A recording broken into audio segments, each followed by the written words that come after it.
What happened to me 3 years ago is hard for me to tell you and talk about. It has traumatized me and has left me a different person, so I will try my best to calmly and carefully explain my situation. So here I go. 3 years ago, I was asked if I can come and stay at my friend's house for a couple of weeks, just to watch their animals for them while they left.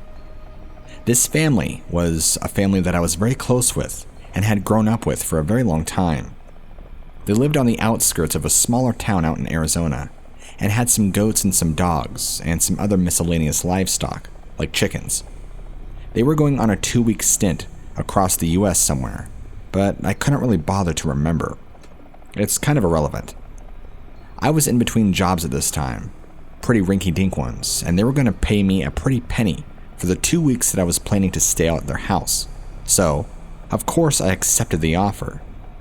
They live about an hour outside of a small town in Arizona that I can't remember the name of.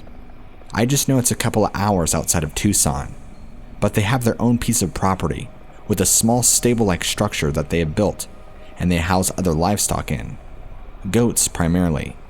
Dogs and such, but they don't have any horses or cattle, which I guess is uncommon. To keep their names covered, I'll refer to them as Jack and Danielle. They were both in their later 30s. My family had grown up close with them for quite some time, until they moved outside of Tucson, to where I can only imagine that they still are today, if that is where they are. I'll explain that in a minute. They knew I was out of work and looking for a decent paycheck, so they offered me a 2-week job of looking after their house and their pets for a 2-week stay at their home. But my parents and I had to get me out there, so they bought me a Greyhound ticket.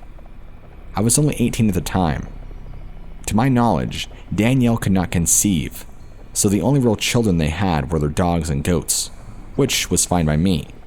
It meant less I had to babysit on top of what I was doing, and I figured I could use the time at their place to kind of just chill out and enjoy the hot weather and de-stem from my life here.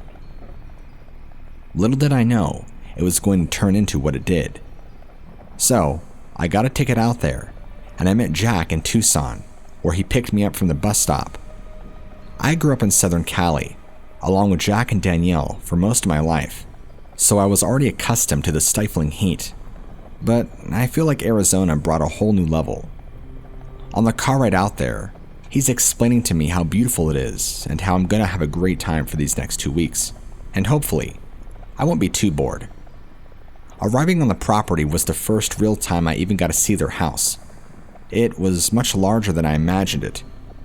Jack worked a very high-paying job, and Danielle operated a very successful at-home business making clothing, so they were not short for good money.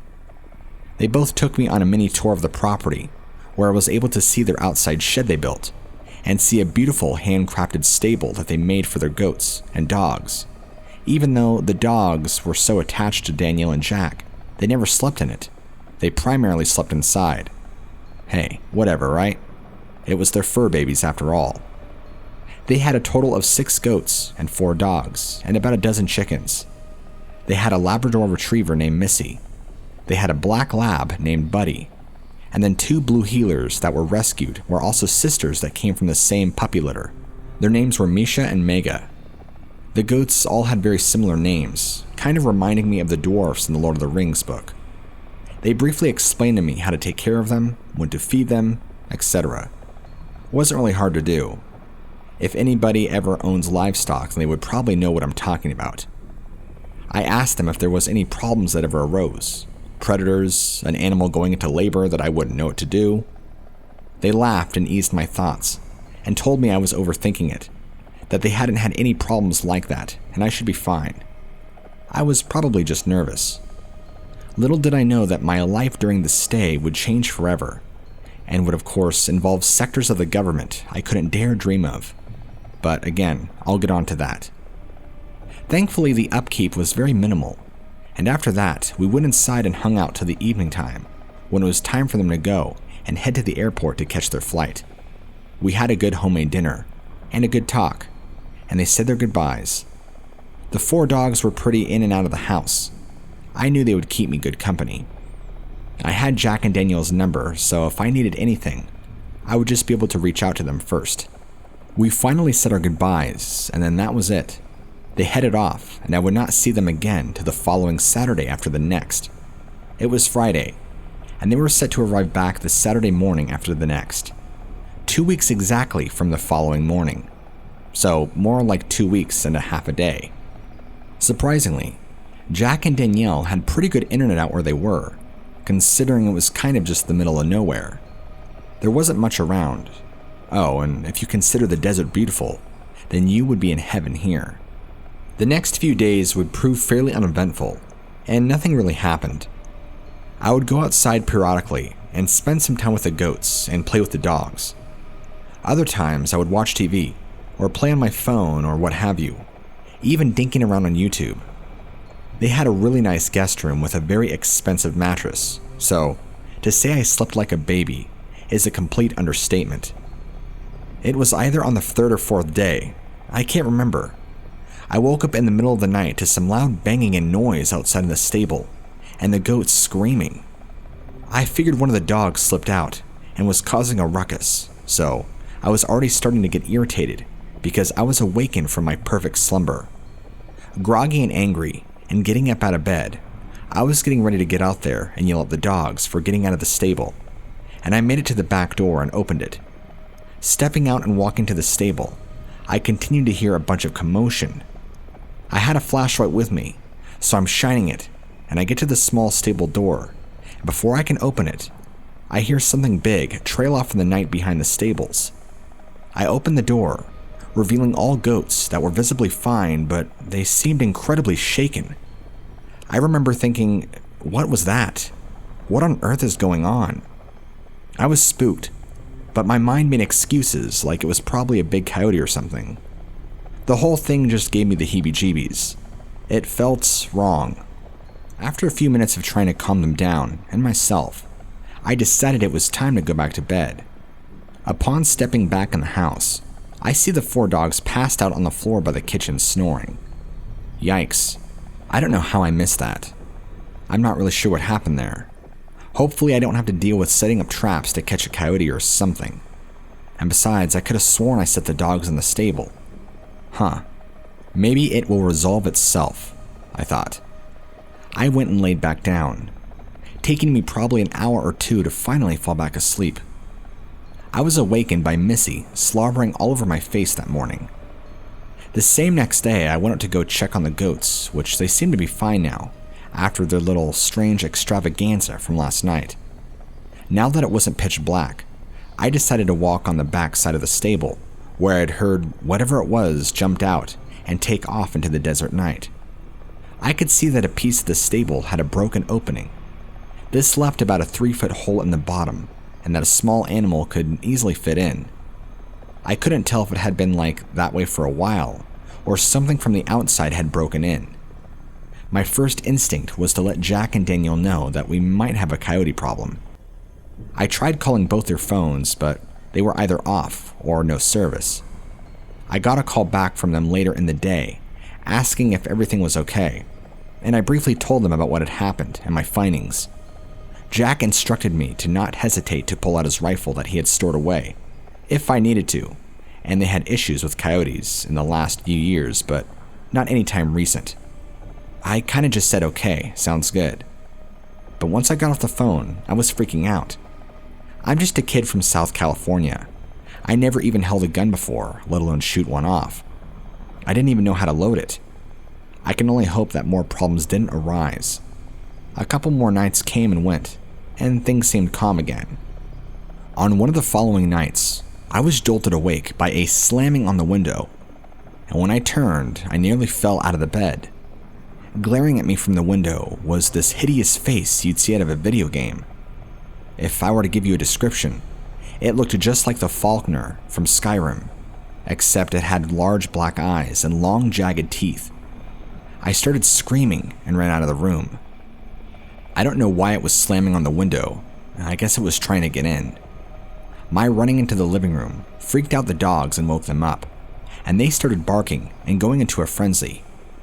I quickly grabbed a long knife from the kitchen and crouched down behind the counters and waited for the thing to get into the house.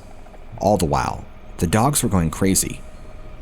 After sitting there for a couple of moments, I realized I had the advantage because I had 4 hungry dogs with me, or so I thought. I must have forgot to feed them dinner. I figured they would take quick work of whatever this was, so I quickly ran over to the sliding door, opened it, and let all 4 dogs out while they went haywire. I waited there by the sliding door for a few moments until they came back, but they didn't seem bothered anymore. I mean, really bothered at all. If anything, I think a few of them had used that opportunity to use the bathroom, but they didn't act like anything had been out of place. I was still freaked the hell out, so I locked up everything and went to lay down on the kitchen floor beside the cabinets with a knife in hand. I don't know what time I fell asleep. At this point, sleeping in the guest bedroom was now completely out of the question. The next morning, I had a terrible feeling in my gut. How on earth am I going to call Jack and tell him what happened? He's not going to believe me. Believe that some psycho in some Halloween mask tried to break into the house, if that is what even happened. Maybe I dreamt it. I don't know. Maybe I was going crazy. I decided that I was probably going stir crazy and was mentally losing it, so I decided to spend most of the day outside in hopes that the sun would help alleviate that. I spent some time looking around but didn't see anything that looked out of place. I honestly believed I was beginning to lose it. That night, I decided that it would be safe if I slept in the living room with the dogs around me and a knife on the table next to me, just in case anything happened. Like clockwork, I woke up again to the sound of goats going crazy in the stable, and like a soldier being woken up by combat, without thinking, I sat up to grab my knife and ran towards the sliding glass door with my flashlight.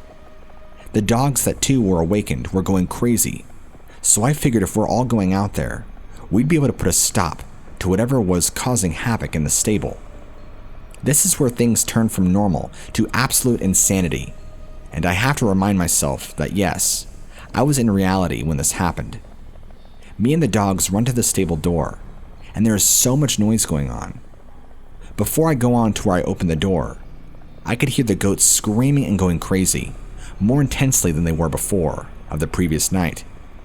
The dogs around me are barking and going nuts, but I also heard some unknown noises along with all the other noise, hissing, and some sort of unknown animal screeching noise.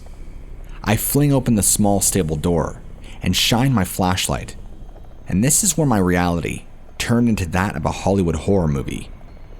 5 goats remained in the spots they've always been, freaked out, and one of them was on the ground, dead. Its throat had been torn out and was being eaten on. However, it wasn't as simple as that, as much as I would like it to. When I shined my light, 2 unknown creatures looked to be in a brawl. One creature I saw had blood all over its face, and I immediately recognized it to be the same creature that had slammed on the guest bedroom window the other night. It was shorter than I expected, and kind of weird looking, almost alien-like, but terrifyingly humanoid, with a large head and long spindly claws and fingers. What terrified me even more was the other creature that it was fighting against. It looked like a human, and a dinosaur had a baby. It was very reptile-like, almost kind of like a dinosaur, I guess I would say. It had long black claws and jagged like reptile teeth, and it was fighting the other animal. It also had piercing yellow eyes that seemed to glow. Both of these creatures dwarfed the goats around them, and the dogs that surrounded me straight up abandoned me and fled whining back to the house, just at the sight alone. I honestly feel like in that moment, I went into total shock and stood there paralyzed.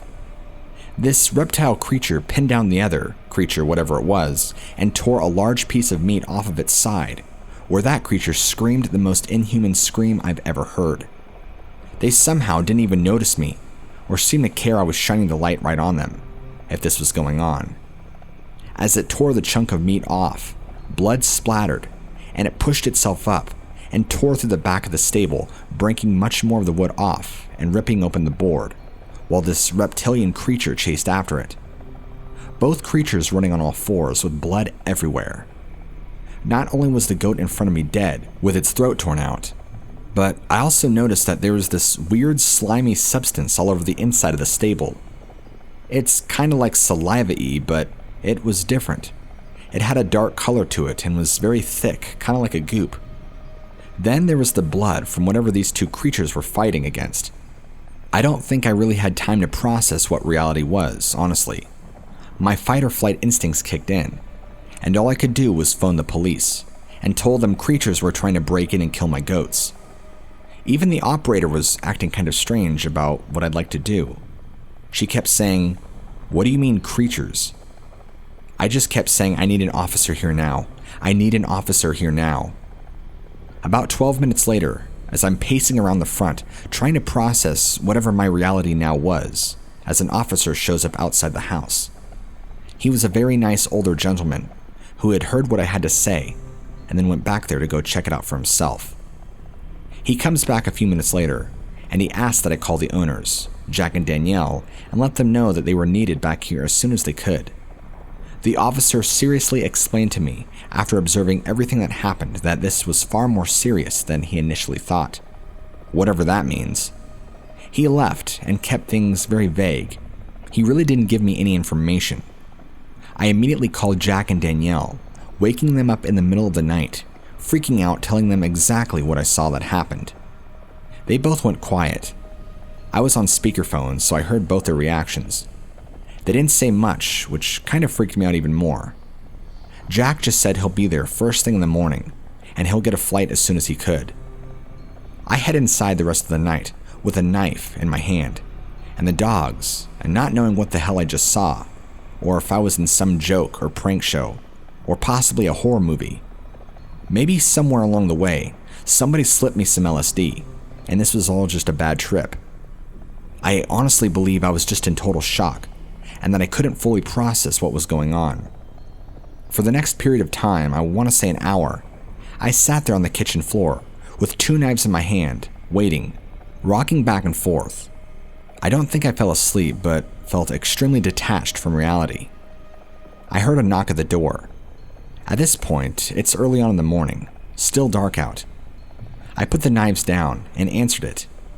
It was several investigators who were asking me a bazillion questions.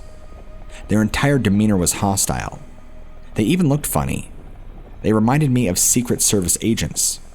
There was probably about 12 of them with large black SUVs, and they were all standing out in front, with several of them with strange equipment I have never seen before, heading towards where the stable had been, or where the stable was. They told me to step out of the house, and they detained me immediately and put me inside their SUV for the time being. I don't know how long I spent in the back of an SUV, but after some time, 4 of them climbed in the back and then blindfolded me. We drove for what felt like hours and hours until we came to a stop. I was led by force out of the vehicle into this strange building, down several flights of stairs, until they sat me down into this large room. They took my blindfold off and my cuffs. I looked like I was in what appeared to be a large room that you would see in police stations used for questioning, except this was double the size and a little bit more dangerous looking. There were 2 of the same agents standing there at the door, guarding, when another agent came through. At this point, I was bawling, terrified, sleep deprived. I had no idea what was going on. Nobody was telling me anything. I didn't know where I was. I didn't even know if I was safe or who these people were. The man who sat directly at the table across from me appeared to be what I would call very polished. He looked artificial, if that makes sense. Like his skin didn't look right. I don't know if that means anything. He remained very mono-expressive and monotone. He showed zero emotion in his face or voice. He began by asking me some bizarre questions. Some I can't fully remember, but others I do remember. Like, what did you do when you saw the unknown animal observing you through the window a few nights ago? Things like that. I would freak and ask them how they knew these things, but he remained stern and didn't answer any of my questions. He only repeated his questions until I gave him an answer. After some back and forth, he got up quietly without saying a word and left the room. I sat there for probably God knows how long, and then he came back in the room again and sat down. He briefly told me that I'm never allowed to talk to anybody about my time at that location. what I saw or did, and I am never to speak to Jack and Danielle again. He reiterated that there would be serious repercussions if I denied those commands.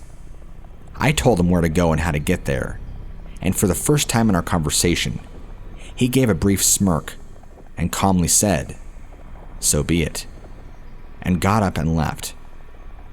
2 men entered the room, looking like every other strange service agent person, and held me down and injected some strange fluid into my neck. No matter how hard I fought, they seemed to have an iron grip over me, like it was unnatural. I couldn't fight back. I lost consciousness quickly. The next thing I know, I wake up in a hospital bed, 4 days later in Southern California, only miles out from where I live with my parents at my bedside.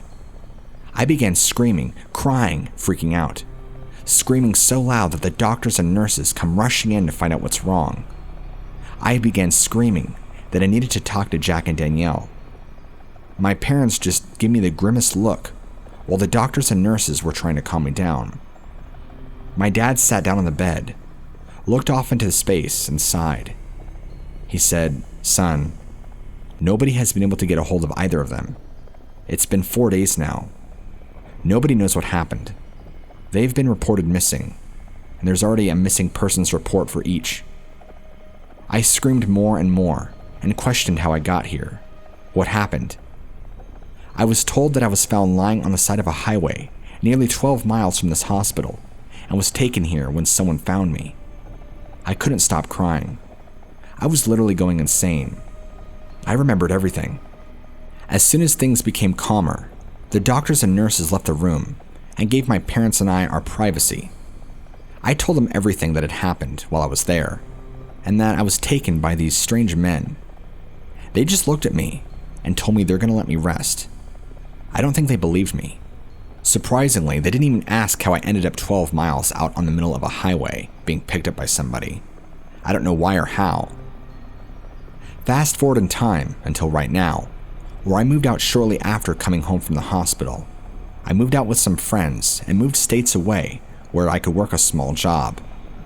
I haven't been mentally right since this traumatic event occurred. It's really screwed me up emotionally. I still have never talked to Jack or Danielle since this occurred, and don't know what became of them. I tried sending them handwritten letters to their address, only to get my mail sent back to me, saying that address doesn't exist. I've tried calling them, but the numbers just nothing exist. I've had an increasingly difficult time with life as of late, and have even contemplated suicide. Something happened that I wasn't supposed to see or be a part of. Something that involved the government. I feel like I'm in some weird episode of X-Files or something. More importantly, I want to know what happened to Jack and Danielle. The last time I spoke to them was over the phone that night, and that was it. I wonder what happened to them, if they ever made it back. I'm sorry this is so long, but I'm so desperate to reach out for help. I've already reached out to multiple people, groups, individuals, all telling my story, and nobody is taking me seriously, even as big as a risk as I am taking. I don't know what else much to do. I want to know what happened, what I saw, and what that had to do with me being detained and questioned. Who were the people that detained me? Why was I being questioned? Where is Jack and Danielle? I need some answers. For now, I'm going to try and remain sane, even in this quarantine where life is even more uncertain.